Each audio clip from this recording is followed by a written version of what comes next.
ensemble le passage du jour dans Jean, le chapitre 13. L'épître de Jean, le chapitre 13. On va faire la lecture des versets 1 à 17 si vous avez vos Bibles. Sinon, ça devrait apparaître en arrière de moi. Je vais faire la lecture dans la version La Colombe. Donc, ça risque d'être un peu différent de ce qui se montre en arrière de moi. Jean, le chapitre 13.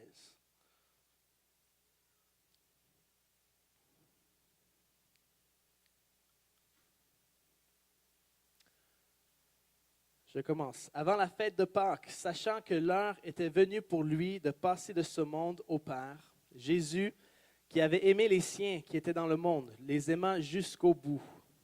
Pendant le repas, alors que le diable avait déjà mis au cœur de Judas, fils de Simon, de le livrer, Jésus, qui savait que le Père avait tout remis entre ses mains, qu'il était venu de Dieu et qu'il s'en allait à Dieu, se leva de table, ôta ses vêtements et prit un linge dont il s'entoura. Ensuite, il versa de l'eau dans un bassin et se mit à laver les pieds de ses disciples et à les essuyer avec le linge qu'il avait à la ceinture. Il vint donc à Simon-Pierre qui lui dit, « Toi, Seigneur, tu me laveras les pieds. » Jésus lui répondit, « Ce que je fais, tu ne le sais pas pour maintenant, mais tu le comprendras dans la suite. » Pierre lui dit, « Non, jamais tu me laveras les pieds. » Jésus lui répondit, « Si je ne te lave pas, tu n'as point de part avec moi. » Simon-Pierre lui dit, « Seigneur, non seulement les pieds, mais encore les mains et la tête. » Jésus lui dit, « Celui qui s'est baigné n'a pas besoin de se laver, sauf les pieds, mais il est entièrement pur. Et vous êtes purs, mais non pas tous. » Il connaissait en effet celui qui le livrait. C'est pourquoi il dit, « Vous n'êtes pas tous purs. » Après leur avoir lavé les pieds et avoir repris ses vêtements, il se remit à la table et leur dit, « Comprenez-vous ce que je vous ai fait? Vous m'appelez le Maître et le Seigneur, et vous dites bien, car je le suis. Si donc je vous ai lavé les pieds, moi le Seigneur et le Maître, vous aussi, vous devez vous laver les pieds les uns aux autres. Car je vous ai donné un exemple, afin que vous aussi vous fassiez comme moi, je vous ai fait. En vérité, je vous le dis, le serviteur n'est pas plus grand que son Seigneur, ni l'apôtre plus grand que celui qui l'a envoyé. Si vous savez cela, vous êtes heureux pourvu que vous le mettiez en pratique. » Amen. Je vais faire un mot de prière et on va commencer. Seigneur, on veut prendre ces instants ce matin vraiment autour de ta parole. Et Seigneur, on te remercie parce que ta parole est vivante et ta parole nous transforme. Ta parole nous change. Ta parole nous amène à devenir la meilleure version de nous-mêmes. Ta parole, Seigneur, nous amène à pouvoir vivre une vie qui t'honore. Et Seigneur, je prie encore que ta parole puisse avoir son effet ce matin dans nos cœurs. Je prie que nos yeux puissent s'ouvrir, que nos cœurs s'ouvrent. Je prie qu'il n'y ait aucun obstacle ce matin à ce que ta parole fasse un effet dans nos vies.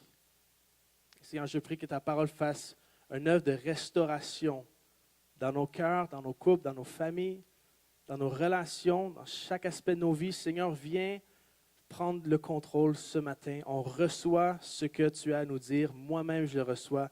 Dans le nom de Jésus, on a prié. Amen.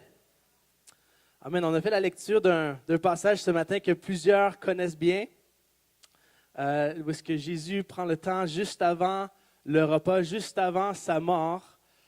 Jésus est avec ses disciples et il prend le temps de manger avec eux. Et je trouve ça intéressant que Jésus, alors qu'il ne reste pas beaucoup de temps sur la terre, il décide de s'arrêter et de prendre le temps de manger avec ses disciples.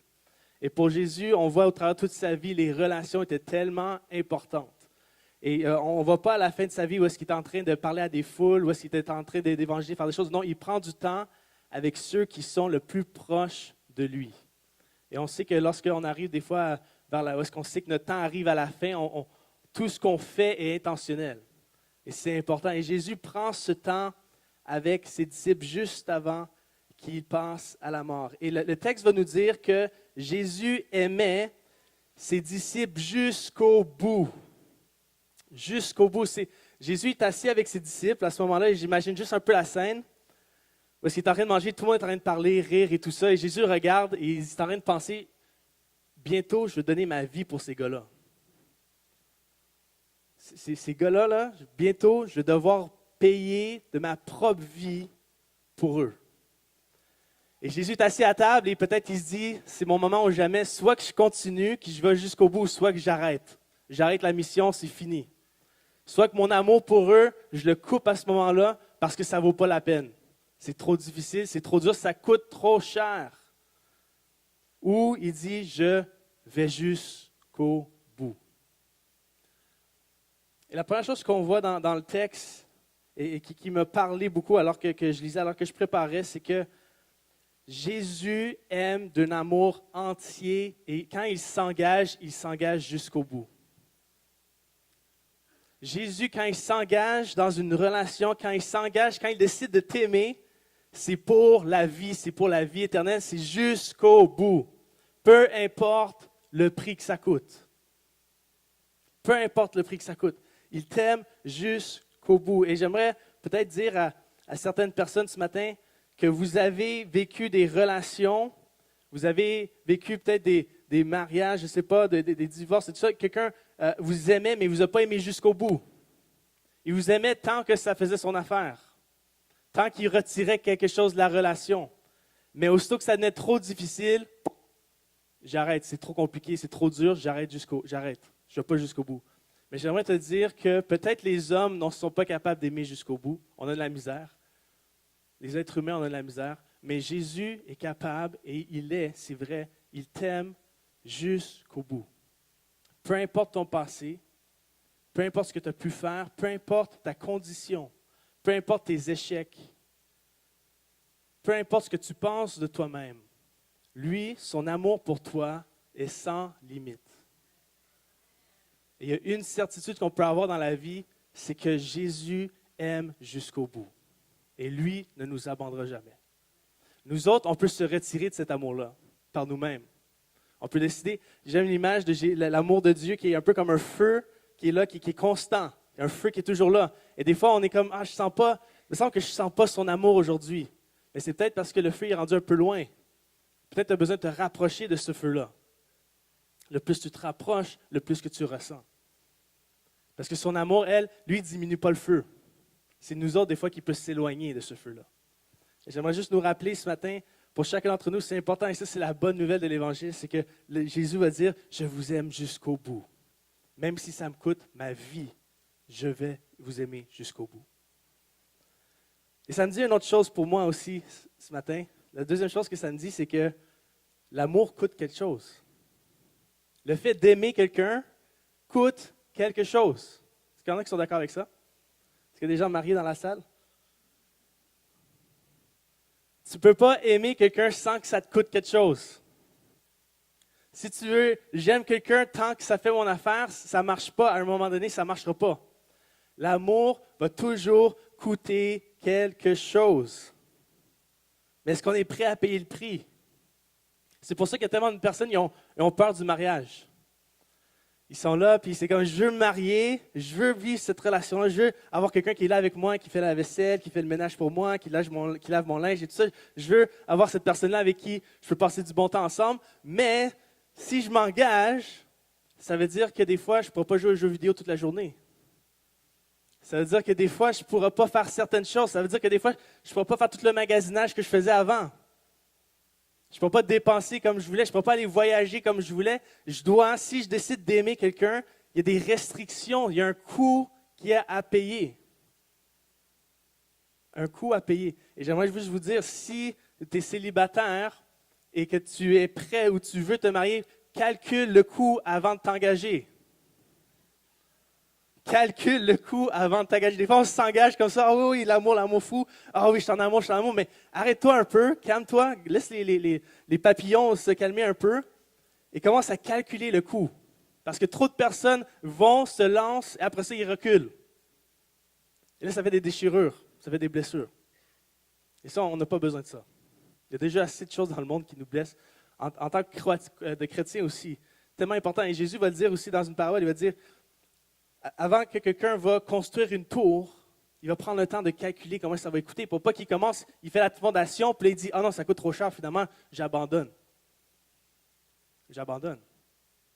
Avant de t'engager dans une relation, avant de t'engager dans une amitié, n'importe quelle relation, il faut que tu réalises que ça va te coûter quelque chose. C'est pour ça que moi, je n'aime pas trop avoir trop d'amis. Parce que je sais que le plus d'amis que tu as, le plus de déménagements que tu as à faire. Et moi, je n'aime pas les déménagements, donc j'essaie de le limiter. Il y a certaines relations que je garde, je dis, ouais, on est des amis, mais à une certaine distance. Il n'y a pas beaucoup d'amis que je suis prêt à aller déménager. Parce que je n'aime pas déménager. Mais je sais qu'il y a un coût à ça. Donc, c'est difficile. Des fois, il y en a qui veulent avoir 10, 20 amis. C'est très bien, mais ça va te coûter grand-chose. Ça va coûter beaucoup. Si tu veux vraiment maintenir ces amitiés-là, si tu veux vraiment aimer ces gens-là, ça va te coûter quelque chose. Amen. Jésus aimait jusqu'au bout et il savait que son amour pour ses disciples allait lui coûter quelque chose. L'amour que tu as pour ta conjointe, ton conjoint, te coûte quelque chose, c'est normal que ça te coûte quelque chose. C'est ça l'amour. L'amour, ce n'est pas tout à propos de moi, c'est qu'est-ce que je peux offrir pour l'autre. Et Jésus savait ça. Alors Jésus, par cet amour-là, il se lève pendant le repas. Il se lève et il décide de commencer à laver les pieds de ses disciples. Et on comprend que dans ce contexte-là, les disciples, lorsqu'ils rentraient dans une maison, normalement, il y avait toujours un serviteur qui était là pour laver les pieds des autres. C'était toujours la personne la plus basse de la maison qui lavait les pieds des invités. Parce que souvent, les invités, leurs pieds étaient très, très sales. Parce qu'ils marchaient toute la journée, ils marchaient des kilomètres et des kilomètres. Il n'y avait pas de voiture, il n'y avait pas des beaux souliers, il y avait souvent des sandales. Donc, il y avait de la poussière, il y avait plein de choses sur leurs pieds. Donc, c'était important de s'en laver les pieds. Alors, tous les disciples rentrent dans la maison. Ils commencent à manger, mais il n'y a personne qui est là. Personne n'a encore lavé les pieds de personne. Parce qu'il n'y avait pas de serviteur à cet endroit-là. Et là, ils commencent peut-être à manger, ils font la prière et tout ça. Puis là, Jésus dit, OK, personne qui veut le faire, moi je le fais. Je vais leur montrer un exemple. Je les aime tellement, moi je m'abaisse. Je vais prendre le rôle de serviteur pour eux. Il va commencer à laver les pieds de chacun de ses disciples. Est-ce que vous pouvez juste imaginer Jésus en train de vous laver les pieds? Juste un instant. Je comprends la réaction de Pierre qui dit « Non, non, Seigneur, tu ne vas jamais me laver les pieds, c'est impossible. » Imaginez la personne que vous estimez le plus qui s'abaisse et qui commence à vous laver les pieds.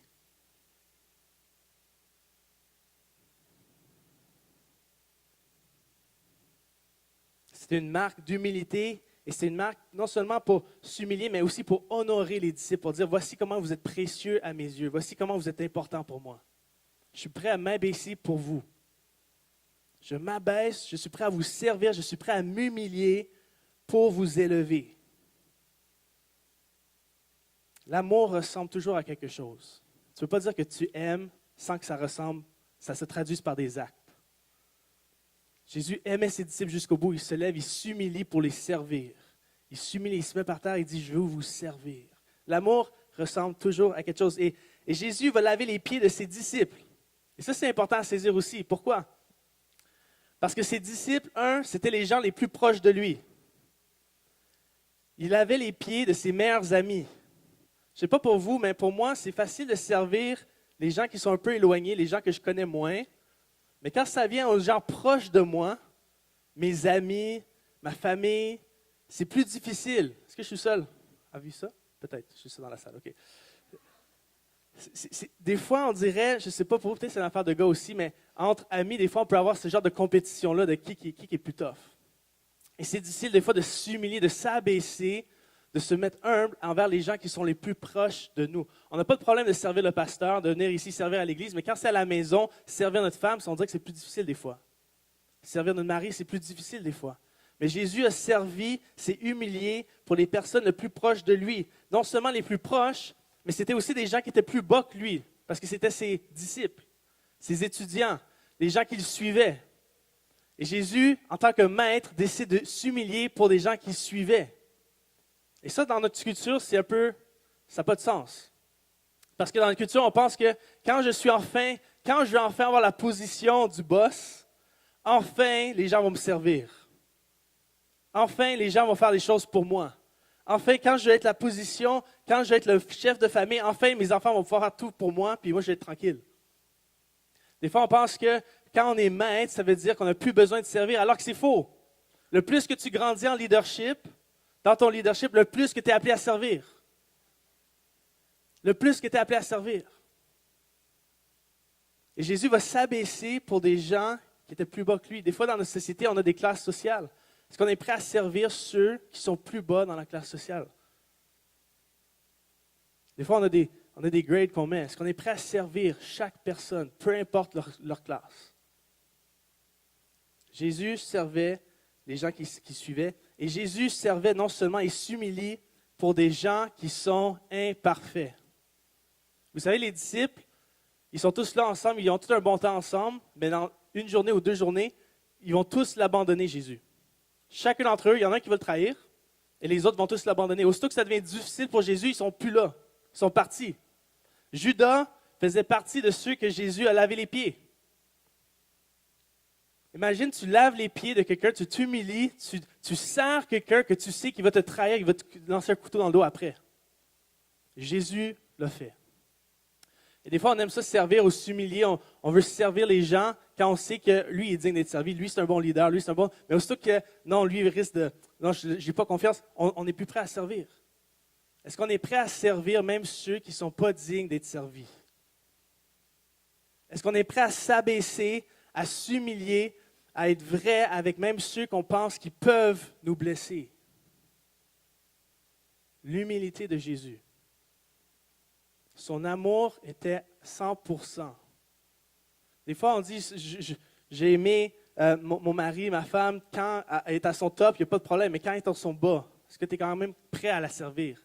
C'est facile quand elle est toute belle, ta femme est toute belle et tout ça, mais quand elle est au malade, au lit, en train de souffrir, puis il y a toute la morve qui coule et tout ça, est-ce que tu es prêt encore à l'aimer, à la servir? C'est facile servir et s'humilier pour des gens parfaits ou qu'on pense parfaits, mais ceux qui sont imparfaits, ceux qui nous ont trahis, ceux qui nous ont blessés, est-ce qu'on est prêt encore à vivre une vie humble et s'abaisser pour eux? Une question pour vous ce matin.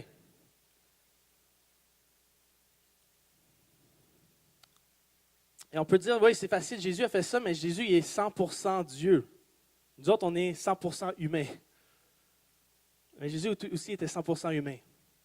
Et Jésus va dire, il va le faire, puis le pire, c'est qu'après, il se tourne vers ses disciples, il va tout laver leurs pieds, après ça, il se tourne vers ses disciples, il dit, vous, faites la même chose que moi. Suivez mon exemple. Vous aussi, faites la même chose les uns envers les autres. C'est un exemple que je vous donne. Combien ils savent que notre but en tant que croyants, c'est d'être à l'exemple, de suivre le modèle de Jésus, de devenir de plus en plus à son image. C'est pour ça qu'on est ici, right? Et des fois, je me demande, on est très fort pour mettre beaucoup d'efforts pour se préparer le matin, pour mettre la belle toilette et tout ça, les beaux habillements. On est très fort pour mettre beaucoup d'emphase, d'importance sur nos projets de carrière, sur nos projets de maison, nos projets de famille et tout ça. Mais combien d'efforts, combien de temps qu'on met sur est-ce que ma vie ressemble de plus en plus à Jésus? Quand tu pars le matin, est-ce que ton but dans la journée, c'est comment est-ce que je peux ressembler à Jésus aujourd'hui? Parce qu'on est appelé à suivre son exemple. On est appelé à devenir de plus en plus comme lui. Est-ce que vous êtes là? Quand tu sors de la maison le matin, est-ce que ton but c'est, Seigneur, comment est-ce que je vais te refléter aujourd'hui? Ou est-ce que c'est, bon, c'est qui va travailler aujourd'hui? C'est qui travaille dans mon chiffre de travail aujourd'hui? Combien d'argent que je vais faire? Est-ce que je vais ressembler à toi aujourd'hui?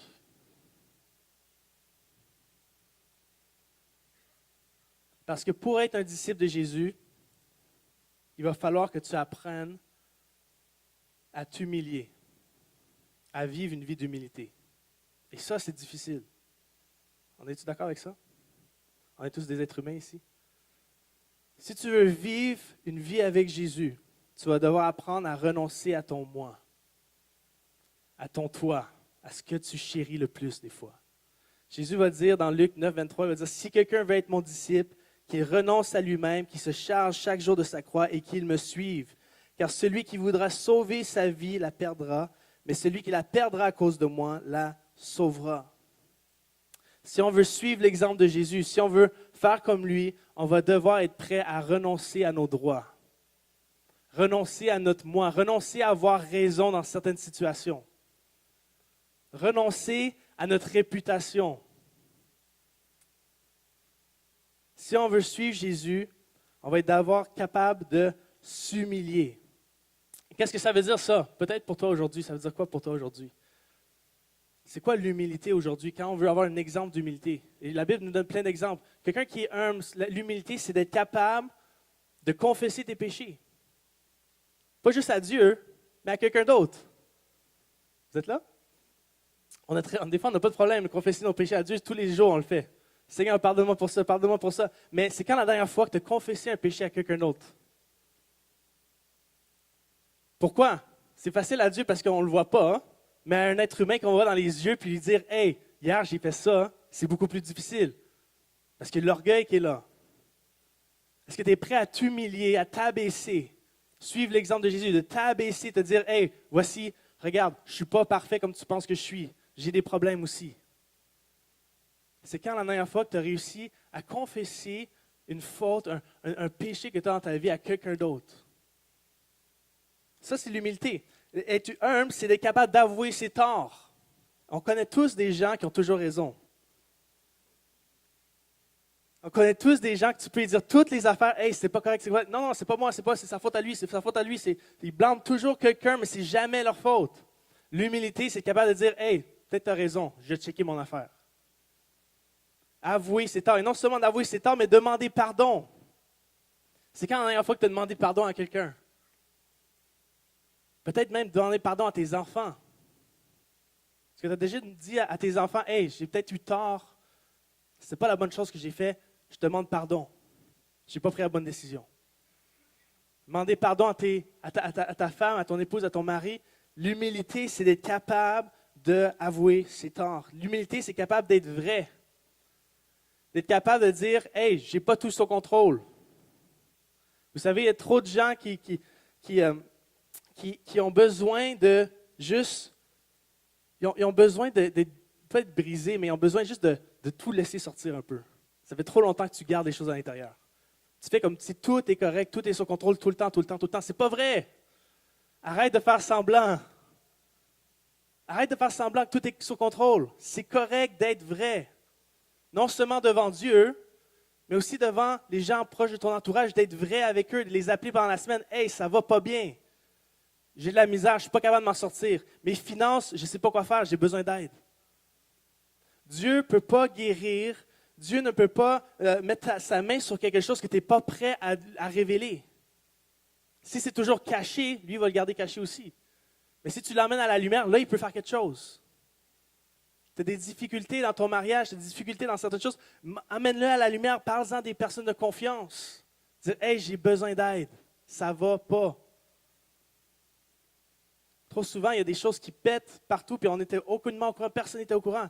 Prends le temps de le dire, ça prend l'humilité de le faire, parce qu'on aime tous ça, avoir une image parfaite de nous. On aime ça avoir un beau Facebook, un beau Instagram, mais la vraie vie, ce n'est pas Facebook et Instagram. Soyons vrais. L'humilité, c'est d'être vrai. Et il y a d'autres personnes, peut-être que vous devez être un peu moins vrai, OK? Il y a d'autres personnes que c'est toujours, tous les jours, ça ne va pas ici, ça ne va pas ça. Des fois, il y a d'autres personnes, c'est comme, OK, non, Dieu est bon avec toi, continue, sois fidèle, sois persévérant, et c'est correct, OK? Je vais juste donner l'équilibre, parce qu'il y en a d'autres qui retiennent trop, et il y en a d'autres qui dégagent trop, qui disent trop. Tu ne peux pas dire à tout le monde, OK? Gardons l'équilibre. L'humilité, c'est chercher l'intérêt des autres avant le sien. Quand tu rentres ici, est-ce que ta première idée, c'est où est-ce que je dois m'asseoir, où est-ce que je vais m'asseoir où ma place, ou c'est comment je peux servir les autres, c'est quoi l'intérêt des autres? Imaginez une église que chacun cherche l'intérêt de l'autre. Imaginez, j'essaie juste d'imaginer des fois. Tu rentres ici, puis c'est juste, comment est-ce que je peux servir les projets de l'autre? Comment est-ce que je peux servir? C'est quoi ton rêve? Comment je peux t'aider à accomplir ton rêve? Qu'est-ce que Dieu a placé sur ta vie? Comment est-ce que je peux t'aider à accomplir ce que Dieu a placé sur ta vie? On est très centré sur nous souvent, mais la parole et Jésus nous dit, si tu veux suivre mon exemple, c'est cherche l'intérêt des autres avant le tien. Chercher l'intérêt des autres. Voir les autres comme plus importants que toi-même. Être généreux avec ton temps et tes ressources. Être capable d'écouter et recevoir les critiques. Être capable de servir les autres sans s'attendre à toujours avoir des récompenses. Ne pas toujours avoir le dernier mot dans tous les arguments et d'accepter de ne pas avoir tout sous contrôle. Et tu sais, tu peux faire toutes ces choses-là et toujours pas être humble, parce que l'humilité, avant tout, c'est une question de cœur. Tu peux avoir tout le look humble, tu as l'apparence, moi je dois avoir l'apparence humble. Je viens ici, puis je suis tranquille, puis je dis les bons mots, puis je fais toujours les bonnes affaires, Mais ton cœur, il n'est pas à la bonne place. C'est juste pour que les gens disent, wow, il est tellement humble, il est tellement beau. Ça. L'humilité, c'est d'abord une question de cœur, et ça, c'est juste Dieu qui le voit. Tu peux pas tu peux nous avoir, mais Dieu voit tout. Alors soyons vrais. Amen? Amen. Moi, j'essaie juste d'imaginer combien de couples peuvent être restaurés si on saisit ça. Si chaque couple, l'autre serait, comment est-ce que je peux servir l'autre? Je pense que ça, c'était l'intention de Dieu pour les couples. C'est que toi, tu vis pour moi et moi, je vis pour toi. C'est comment est-ce que moi, je peux te servir tes besoins d'affection, tes besoins, et toi, comment est-ce que toi, tu peux me servir? Ça, c'est les relations selon le royaume de Dieu. Après, c'est une autre affaire de le vivre, évidemment. Mais c'est combien de relations, combien de familles peuvent être restaurées si on comprendrait ce principe-là? Ce n'est pas toujours à propos de moi, c'est à propos des autres. Je veux servir les autres.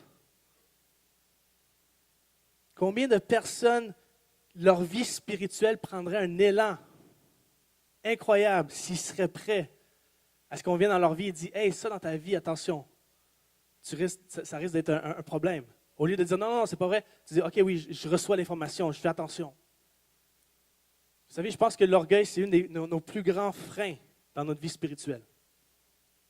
Tu veux grandir spirituellement? Découvre comment devenir humble. Vous êtes avec moi?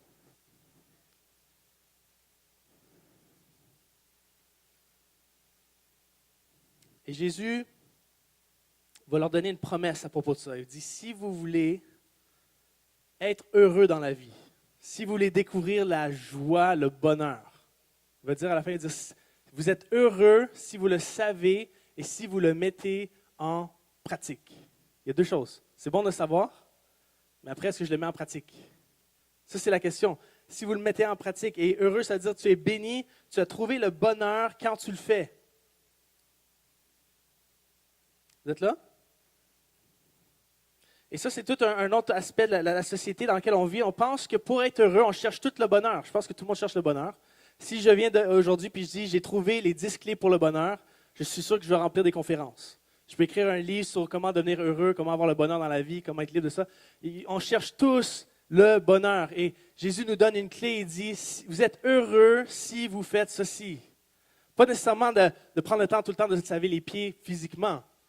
Vous pouvez le faire. Parce que c'est vrai que nous autres, à notre mariage avec Mayra, on s'est lavé les pieds, puis c'est vrai que c'est tout un acte d'humilité quand même. Et même le recevoir aussi, si ça prend de l'humilité de le faire. Donc, se laver les pieds, si ça vous tente, vous pouvez le faire. Mais c'est surtout l'aspect de s'abaisser pour élever les autres. S'abaisser pour servir les autres.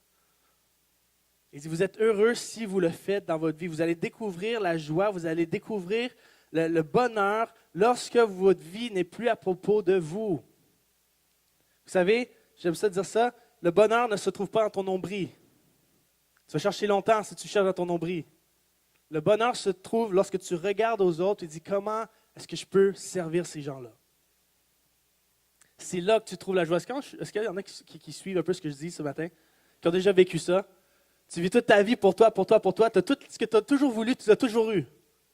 Ah, je voulais une nouvelle auto, tu as eu ta nouvelle auto, tu as eu ta nouvelle maison, tu as eu toutes les affaires que tu as toujours voulu. Mais celui-là, c'est le fun, mais après un petit bout, c'est quoi plus? Je veux plus, je veux plus. Et ça ne remplit pas. Mais quand tu te mets à servir les autres, à donner les autres, tu dis, hey, mon auto, je vais le donner à cette personne-là, il y a une joie qui est beaucoup plus grande que de l'avoir reçu. 3 personnes qui ont vécu ça, c'est bon. Il y a plus de joie à donner qu'à recevoir. Et ça, on a la difficulté dans notre société parce que c'est tellement à propos de moi, c'est tellement à propos de mes exploits et où est-ce que je vais me rendre et qu'est-ce que je vais faire, et mes études et mes diplômes et moi. Et on est tellement dans le moi qu'on oublie le toi, le vous, le qu'est-ce que je peux t'offrir à toi. Et c'est là qu'on trouve le bonheur, c'est là qu'on trouve à être heureux. C'est là qu'on est heureux. Et vous savez, le royaume de Dieu il fonctionne d'une façon particulière. Parce que dans le royaume de Dieu, tu dois perdre pour gagner. Le royaume de Dieu fonctionne complètement de façon différente que ce monde. Dans le royaume de Dieu, si tu veux gagner quelque chose, tu dois être prêt à le perdre. Tu veux gagner quelque chose, tu dois être prêt à perdre ce que tu veux gagner. Et ça va toujours te coûter quelque chose. Et c'est ça l'humilité. L'humilité va toujours te donner l'impression que tu es en train de perdre à court terme. Mais à long terme, tu gagnes toujours en arrière. C'est comme, tu es prêt à perdre une bataille pour gagner la guerre. C'est ça l'humilité. C'est d'avoir la sagesse de dire, je perds cette bataille-là parce que je sais qu'il y a une guerre à gagner. Je suis prêt à renoncer à mes droits, je suis prêt à lui donner raison, je suis prêt à la laisser passer, je suis prêt à faire ça parce que je sais qu'il y a quelque chose qui s'en vient qui est beaucoup plus grand que ce que je viens de perdre ici. Vous êtes là? Parce que, je vais vous dire une affaire, ça va te coûter quelque chose, pardonner quelqu'un. C'est comme si tu perds quelque chose. C'est comme si tu as perdu une bataille quand tu dois pardonner. Ça prend de l'humilité pour pardonner, on est d'accord? Ça te coûte quelque chose parce que tu voulais que la personne souffre. Tu veux que la personne souffre, tu veux que la personne... Ah! Puis là, tu gardes ça contre elle, tu gardes ça contre elle. Et là, Dieu t'appelle à pardonner, à t'humilier, à pardonner. Il dit, non, ça me coûte trop cher. Mais quand tu le fais, la liberté qui vient avec, la joie qui vient avec, la paix qui vient avec, ça n'a aucun prix comparé à ce que tu as perdu. Peut-être ce matin, il y a quelqu'un qui était appelé à pardonner quelqu'un. Tu le gardes dans ton cœur, ça fait longtemps. Il dit, humilie-toi. Non, parce que ça va faire comme si elle a raison ou lui a raison. Non, ce n'est pas une question de raison ou de raison, c'est une question de est-ce que tu es prêt à m'obéir. Est-ce que tu es prêt à t'humilier pour servir quelqu'un d'autre. Ça va te coûter cher de confesser tes péchés, mais la guérison que tu vas avoir en retour est incomparable. Vous savez, c'est un témoignage personnel. Moi, ça fait quelques années, ça fait peut-être 10 ans maintenant que je suis chrétien, puis mes premières années de vie chrétienne, ça allait bien, mais il n'y avait pas vraiment de progression. Dans les 3-4 premières années, c'était très difficile. Et c'est quand je suis rentré à l'école biblique c'était bien, ça m'a rempli la tête de plein de connaissances, mais ce n'est pas ça non plus qui m'a fait grandir tant que ça. La connaissance ne te fait pas plus grandir. Des fois, on pense que je veux grandir spirituellement, j'ai écouté plein de messages, plein de messages, plein de messages. C'est bien les messages, c'est bien la connaissance, mais tant qu'il n'y a pas une œuvre qui se passe dans ton cœur, il n'y a rien qui avance. Et ce qui s'est passé dans ma vie pour qu'il y ait vraiment un shift au niveau de ma croissance, au niveau de ma connaissance de Dieu et tout ça, c'est lorsque j'avais un ami à l'école biblique et moi, je vivais plein de choses dans ma vie, mais tout était caché. Tout était dans le secret. Et j'avais toute une vie difficile et j'étais vraiment pogné. J'étais un chrétien pogné. Vous connaissez des chrétiens pognés? C'est comme, hey, j'étais pogné. J'étais pas moi. J'essayais de tout le temps plaire à tout le monde. J'essayais de tout le temps me cacher. J'étais pogné. Et un jour, avec mon ami, on était dans la voiture et on a eu un rendez-vous divin avec Dieu où est-ce que ça nous a amené à confesser l'un à l'autre nos péchés. J'ai confessé des choses que toute ma vie, j'avais jamais rien dit à personne. Et c'était difficile. Ça l'a coûté cher. Ça l'a coûté cher. J'ai dû dire des choses puis je ne savais pas comment il allait penser. Puis là, lui, il m'a dit des choses aussi. Puis là, on s'est juste, je ne sais pas ce qui s'est passé, mais c'était juste un bro moment, un moment de bro, de frère en tout cas. Il y a eu quelque chose qui s'est passé. Et à partir de là, dans ma vie spirituelle, quelque chose a shifté. C'est comme si le ciel s'est ouvert sur ma vie. C'est comme si l'amour de Dieu, la grâce de Dieu est venue dans mon cœur, est venue, a été compréhensible, a été reçue d'une façon que ça n'a jamais été reçu auparavant. Et je pouvais venir à l'église, je pouvais faire plein de choses, je pouvais lire, je pouvais prier, je pouvais faire des choses, mais le blocage que j'avais, c'est que j'avais une vie qui était encore cachée et je devais l'emmener à la lumière. Mais ça prenait de l'humilité de le faire et c'était très, très, très, très difficile. Et encore aujourd'hui, quand je dois le faire, c'est encore très, très, très difficile. Est-ce qu'on est prêt? Ça va te coûter quelque chose de dire à quelqu'un que, hey, j'ai ce problème-là dans ma vie. Mais le retour que tu vas avoir, je peux te le garantir, sera 10 000 fois plus. Parce que c'est comme ça que le royaume de Dieu fonctionne. Tu t'abaisses et ensuite lui t'élève. Et c'est à partir de ce moment-là que j'ai fait ce pas-là, que c'est là qu'il y a eu toutes sortes de promotions qui s'est passées dans ma vie. J'ai été pasteur jeunesse, il y a plein de choses qui sont passées, j'ai rien compris. C'est juste qu'il y avait un blocage qui était là et quand je l'ai livré, c'est là que Dieu a béni. Et je ne dis pas ça pour quoi que ça, c'est juste pour vous encourager. Il y a quelque chose, et je ne sais pas pourquoi je veux parler de ça, mais il y a quelque chose dans la confession de nos péchés les uns envers les autres. Que ce soit avec ta femme, avec ton mari, que ce soit avec un pasteur, que ce soit avec quelqu'un de l'Église, quelqu'un de confiance, fais-le. Si tu veux sortir de ton addiction, parle-en. Garde-le pas pour toi. Amen?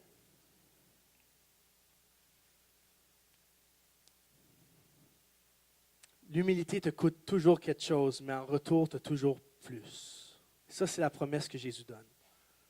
Ça va te coûter quelque chose de ne pas avoir raison dans l'argument, mais la paix que tu vas avoir après, ça vaut la peine. Vous êtes là? Ça va te coûter quelque chose de dire, ah, OK, je te le donne, c'est là. C'est ta décision, je te le laisse. Mais ce que tu as en retour vaut beaucoup plus.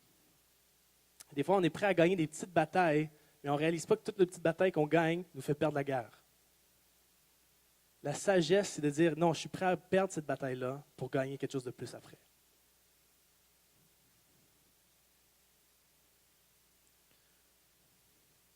Alors, Ça va? Il y a tellement de promesses. Je vous invite à regarder les promesses. Je ne vais pas prendre tout le temps dessus ce matin, mais il y a tellement de promesses pour ceux qui s'humilient. Que Dieu fait grâce aux humbles, que Dieu élève ceux qui s'humilient, que Dieu guérit le pays de ceux qui s'humilient. Il y a tellement de promesses pour ceux qui vivent dans l'humilité. Maintenant, moi, ce que je veux juste finir avec, c'est comment faire pour vivre dans cette humilité-là.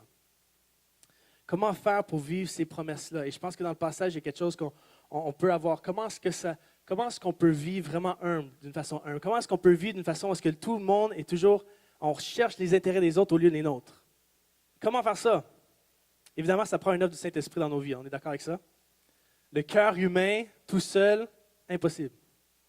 Ça prend vraiment de soumettre notre vie à Dieu, ça prend de soumettre notre vie au Saint-Esprit, mais aussi une parole que Jésus va dire, une parole dans le texte qui nous aide aussi, ça dit, au début on a lu que Jésus savait que le Père avait tout remis entre ses mains, qu'il était venu de Dieu et qu'il s'en allait à Dieu. Je vais juste terminer avec ça. Pourquoi est-ce que Jésus était capable de s'humilier? Parce que Jésus savait ce qu'il avait reçu. Est-ce que tu sais ce que tu as reçu? Ceux qui pensent qu'ils ont reçu peu auront peu à donner. On est d'accord avec ça? Jésus savait qu'il avait reçu toute l'autorité, toute la puissance, qu'il savait ce qu'il était, ce qu'il avait reçu et ce qu'il était. Il savait qu'il était le Fils de Dieu. À cause de ça, ça ne les dérange pas. Je sais qui je suis. Je sais que je suis le maître de l'univers. Ça ne me dérange pas de m'humilier pour toi. Parce que je sais que je suis qui. Et parfois, je pense en tant que croyant, on a de la misère à s'humilier parce qu'on ne sait pas trop on est qui. Et on est plus fixé sur l'opinion des autres que sur l'opinion que Dieu a pour nous. On est plus préoccupé par ce que les autres vont penser de nous que ce que Dieu pense de nous. Est-ce que tu sais ce que tu as reçu? Est-ce que tu sais à quel point la grâce de Dieu est grande dans ta vie? Est-ce que tu sais l'identité nouvelle que tu as reçue? Quand tu saisis cette identité-là, quand tu sais que tu es un roi, ça ne te dérange plus de t'humilier. C'est pas grave ce que les autres pensent de moi parce que je sais ce que lui, le big boss, il pense de moi. Vous savez, moi, quand je pars le matin, des fois, je suis un peu inquiet de qu'est-ce que je porte, est-ce que c'est correct, est-ce que c'est pas beau, tout ça, et je ne sais pas trop à quoi j'ai de l'air. Et je fais juste demander à ma femme, est-ce que tu penses que c'est beau? Si elle me dit oui, c'est beau, je suis d'accord, je suis prêt à partir. Je peux marcher avec confiance, je sais que peu importe ce qui se passe, ma femme, elle a dit c'est OK. Et des fois, on a besoin de savoir le OK de Dieu. Dieu, qu'est-ce que tu penses de moi? OK, c'est ça? D'accord, je peux partir dans la journée et dire OK, je peux aller servir les gens. Parce que ce n'est pas grave ce qu'il pense de moi. C'est lui, ce qu'il pense de moi qui est le plus important. C'est l'identité que lui me donne qui est le plus important. Et ça a besoin de savoir que tu es un roi, tu es une reine pour vivre dans l'humilité. Des fois, on pense, non, si on pense qu'on est trop hot, on va être orgueilleux, non? On va devenir plus orgueilleux. Non, c'est lorsque tu saisis que ça vient de lui, que ça ne vient pas de toi, ça vient de lui, mais qui t'a donné une identité nouvelle, c'est là que tu peux réellement t'abaisser pour les autres. Sans ça, c'est très difficile. Tu ne peux pas le faire. Si je confesse mes péchés, comment est-ce que les autres vont me voir? Qu'est-ce qu'ils vont penser de moi? C'est pas grave. C'est quand tu confesses tes péchés, tu es grand aux yeux de Dieu. Tu es peut-être petit aux yeux des hommes, mais tu es grand à ses yeux. Quand tu pardonnes, c'est tellement difficile, mais tu es grand à ses yeux. C'est ça qui est le plus important, non? Amen. L'humilité, je vais juste faire un point aussi là-dessus parce que c'est important. L'humilité, ce n'est pas de penser que je suis rien, que je suis bon à rien, que je suis méprisable, que je suis misérable, que personne n'est bon. Ce n'est pas ça l'humilité, de dire de se retirer et de dire hey, moi je ne peux rien faire. Ce n'est pas ça l'humilité. L'humilité, c'est de savoir qui je suis en Dieu à cause de lui. Et là, j'ai une bonne vision de moi, qui je suis. Et là, je peux servir les autres. Et trop de personnes se cachent derrière l'humilité pour rester dans la timidité, dans la crainte. Et ils ne veulent pas venir sur le stage, ils ne veulent pas chanter, ils ne veulent pas faire des choses parce que non, je suis totalement humble. Je suis humble. Moi, je ne fais pas des choses grandes, je reste dans l'humilité. Là, tu es en train de penser encore à toi et dans le fond, tu as juste peur de ce que les gens vont penser de toi. Donc, encore une fois, tu vis dans l'orgueil. C'est pas mieux. Te cacher, quand on te dit « Hey, c'est ton temps de step up », quand tu te caches, tu es encore orgueilleux aussi. Tu es orgueilleux comme quelqu'un qui vient ici et dit « Regarde la gloire, la gloire ». C'est la même orgueil, c'est juste caché différemment. Il y en a tous des personnalités différentes, il y en a qui vont être plus expressifs, d'autres ça va être très caché, puis on a d'autres « Ah, il est tellement beau, il est tellement humble, il est tellement rempli d'orgueil aussi ». Je suis la même chose, moi aussi je suis comme ça. Je suis quelqu'un qui va être plus caché, mais il y a l'orgueil qui est là pareil. L'orgueil, ce n'est pas de se laisser abuser. L'orgueil. L'humilité, ce n'est pas de se laisser abuser continuellement puis rien dire. L'humilité, ce n'est pas d'être une victime puis de rien dire. Non, tu sais tu es qui. Je ne suis pas n'importe qui, je suis une reine. Je suis une reine, je suis un roi. Je ne suis pas n'importe qui, je ne suis pas quelqu'un de méprisable, je suis une reine, je suis un roi. Je m'attends à ce que les gens me traitent d'une certaine façon. Mais je suis prêt à m'humilier pour eux quand même, volontairement. Jésus savait ce qu'il avait reçu. Et vous savez, c'est tellement plus facile d'être patient et de pardonner les autres lorsqu'on réalise à quel point on a été pardonné, à quel point Dieu est patient avec nous. Les gens orgueilleux ont oublié, surtout les chrétiens, des fois quand on peut vivre dans l'orgueil, c'est parce qu'on a oublié ce qu'on a reçu. Si tu te rappelais ce que tu as reçu, tu serais beaucoup plus patient avec ta femme, avec ton mari. Si tu savais combien Dieu est patient avec toi, tu serais beaucoup plus patient avec tes enfants. Et des fois, on peut tomber en colère, on peut être, c'est quoi ça? Puis on peut être offensé par des choses, mais tu ne réalises pas à quel point Dieu t'a pardonné, t'a gardé, t'a fait grâce, compassion continuellement. Savoir ce que tu as reçu pour être capable de marcher dans l'humilité, c'est une clé tellement importante. Et je vais essayer de communiquer le mieux que je peux, mais c'est une clé tellement importante. Savoir qui tu es. Tant que tu ne sais pas qui tu es, c'est très difficile de t'humilier pour les autres. Parce que tu vas toujours sentir que tu perds quelque chose. Mais tu n'as rien perdu. Tu n'as rien perdu. Amen?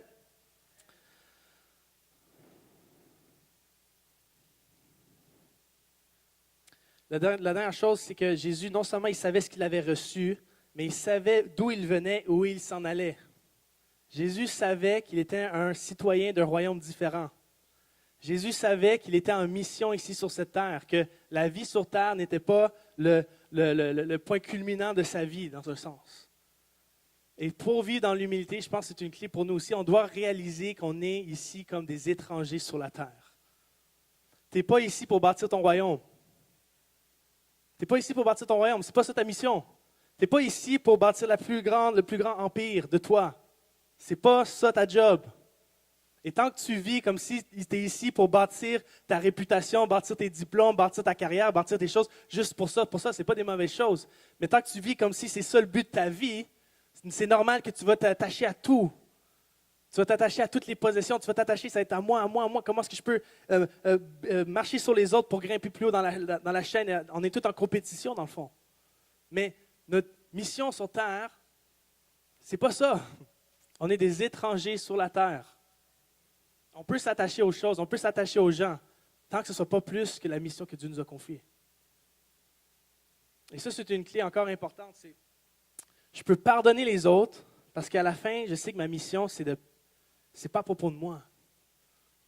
Et si tu vis comme si la vie sur terre, c'est le point culminant de ta vie, tu vas toujours, si tu penses que la justice que tu auras sur la terre sera la seule justice que tu vas avoir, c'est normal que tu vas toujours essayer à toi-même de faire ta propre justice. Quelqu'un va te blesser, quelqu'un va faire, puis tu vas voir comment est-ce que je peux me venger, comment est-ce que je peux avoir une justice. Alors que non, la justice revient à Dieu. Parce que je sais que la vie ici sur terre, ce n'est qu'une partie étrangère, mais que Dieu appartient toute la justice pour l'éternité. Vous êtes là?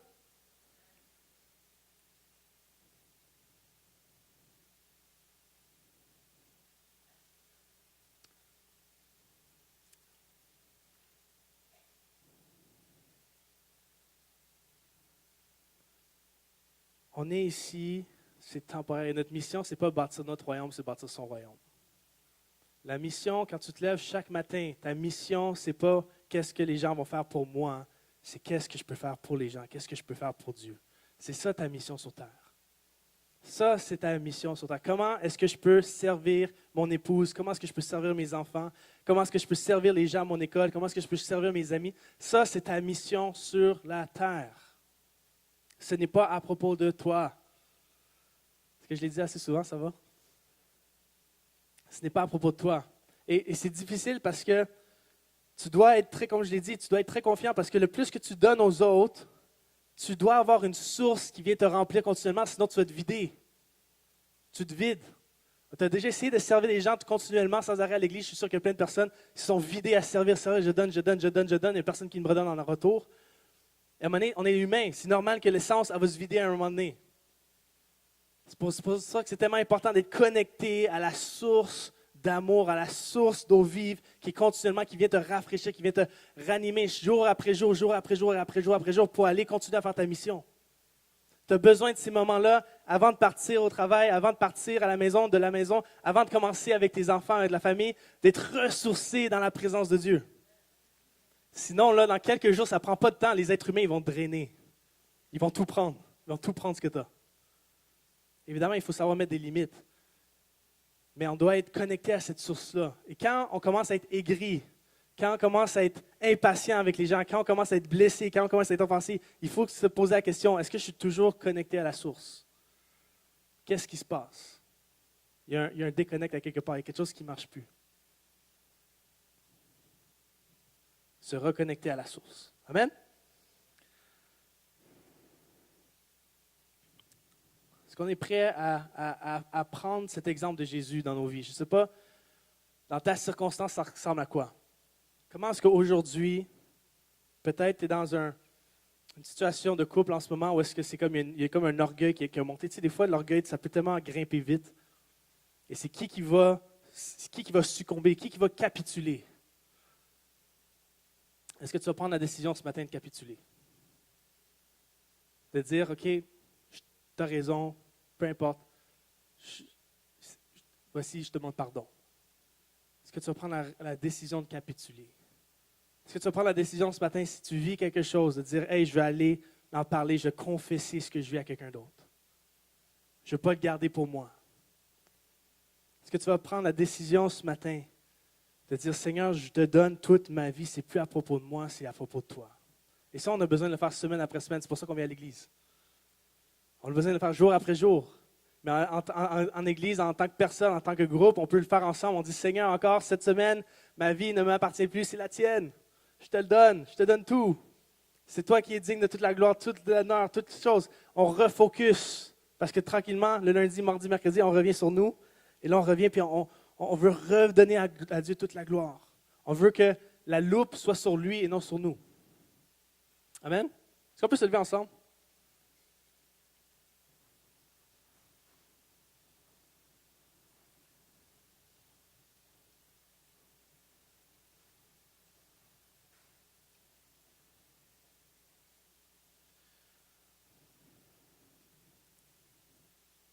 All right.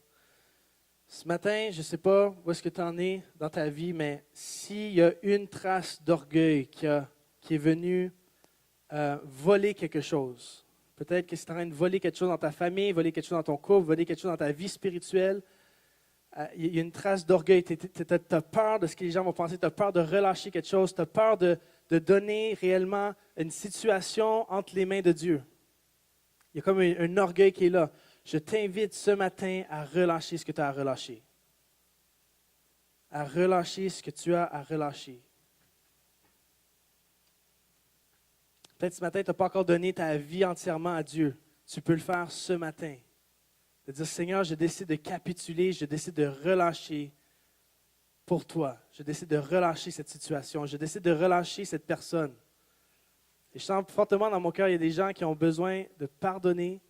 Il y a des gens qui ont besoin de confesser ce matin. Et ce matin, c'est le moment de le faire. De prendre la décision. Je relâche cette personne. Parce que, un, je sais que j'ai été pardonné tellement plus grandement. Et deux, je sais parce que ma mission sur terre est beaucoup plus grande que de garder rancune contre quelqu'un. J'ai tellement d'autres choses à faire. J'ai tellement d'autres projets, j'ai tellement d'autres choses à faire que de garder ces choses-là qui m'empêchent d'avancer.